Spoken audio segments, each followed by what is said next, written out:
Hi everybody, my name is Gerry, I'm from Wild Eye, and in this video today we're going to have a look at how you can copy adjustments from one image over to the other. Now, when this is very handy, especially for wildlife photography, when you're out in the field and you have a scene which you shoot again and again looking for that definitive moment, and the scene and the general tone and light of the scene doesn't change too much. The theory is I can process one image and then take all the adjustments I did on that image and simply cut and paste them onto another image. It saves a lot of time. Now, I know a lot of people get quite into their processing. I must be honest, I prefer to spend time in the field and not too much time behind the computer because I'm rather a photographer than a Lightroom nerd. Hey, I can Lightroom nerd with the best of them, make no mistake, but I prefer being out in the field. So this technique makes it very easy for us to kind of get stuck into the processing on one image and make it work throughout a sequence. Diving into Lightroom, here we go. So these 9 images, they were obviously, you can see, they were shot at the same scene, same time, same light, and very similar composition. It's an elephant walking on a damn wall. Now, if I open up one for you here, I exposed in this image, I exposed for the background, because I know if I expose for the majority of the scene consists of the sky, expose for that, and I can, if necessary, then just lift the shadows on a small part of the image. Don't expose just for the elephant and then blow the sky out, because then I'm going to have to bring the sky back if that's what I'm going for. Anyway, I digress. So the idea here is, with all of my images, I'm going to process this first one, and then I can take all of those adjustments and apply them to other images. Here we go. Taking this image into develop, those are all the raw files. So we're not going to get too stuck on the technical aspect of the processing. I'm just going to do stuff to this image so that we can see that something has been done. Okay, so the basic here was I try and lift up the shadows, add some saturation. I'm going to give it some dehaze, which is phenomenal for these kind of skies. Look at that. It is rather pretty. A bit of contrast.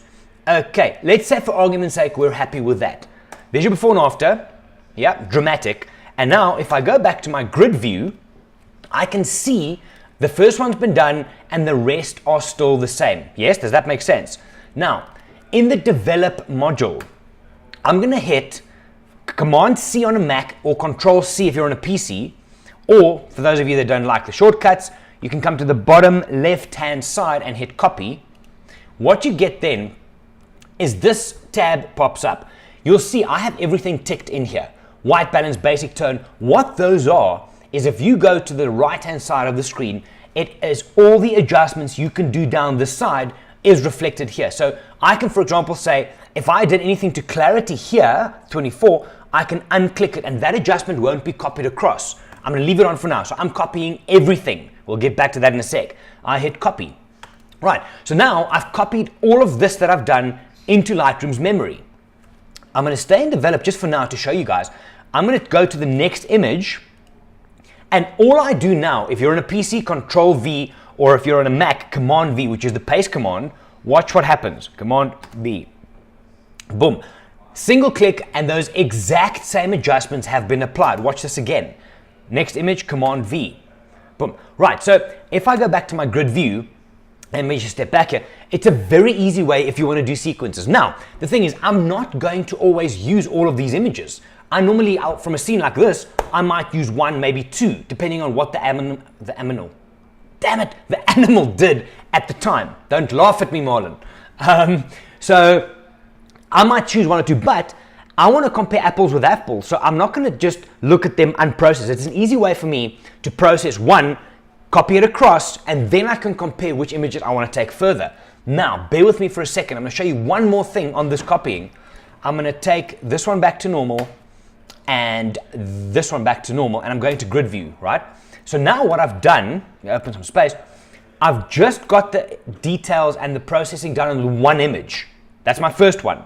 Let's do Command C for copy, and copy again just to make sure, back to grid. What I can do now, because I know the light, the tones, the value, everything is the same throughout these images, hold the first image, I hold shift and I click on the last image, which is a global select, and I then go and I right click on any of them. I come down to develop settings and I say paste settings. Watch what happens. One click, watch my images now. every single one of them gets processed in exactly the same way. How awesome is that? It's a great, great time saver. And if you have sequences of images, thinking anything where we spoke about shooting bursts a couple of videos ago.